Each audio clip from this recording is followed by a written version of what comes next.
Grabe. Ano nga ba ang latest update po ng bahay nila Beyonce?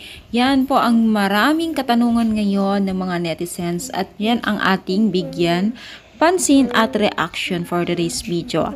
At syempre guys, bago natin ipagpatuloy ang ating pag-support today's video, kung bago ka pa lang sa aking channel, please subscribe, like, and pakit na rin po natin guys ang notification bell upang ma-update po tayo tuwing ako po nag-upload patungkol sa Team Kalingap, and please support po natin ang buong Team Kalingap, lalong-lalo na po kila Kalingap Rob at Kuya Bal. Alam mo ba guys, marami pong nagtatanong ngayon kung kamusta na daw po ang pabahay ni Kalingap Rob kay Beyonce dahil tila atat na rin daw sila na anong makita kung ano ang itsura po ng bahay nila Beyonce. So, ang masasabi ko lang talaga guys ay wala pa sa ngayon dahil mas nauna po itong si Carla. Yes, mga mima, mas nauna po itong si Carla. Kaya mas pina-prioritize po nila yung mga nauna kay Beyonce.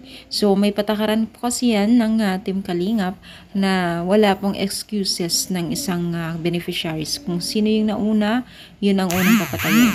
Yan po ang maganda naman po sa Team Kalingap dahil hindi po sila namimili ng special kuno, no? Dahil may sinusunod silang patakaran po sa larangan po ng pagtulong nila o sa mga beneficiaries po nila.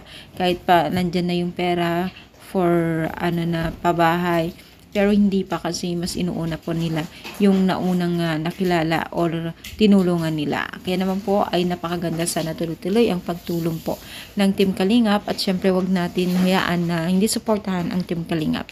Suportahan natin sila at panoorin. So, masaya ba kayo para kay Beyonce? I-comment down, palike po ang ating video. Thank you so much, more power, and God bless po guys.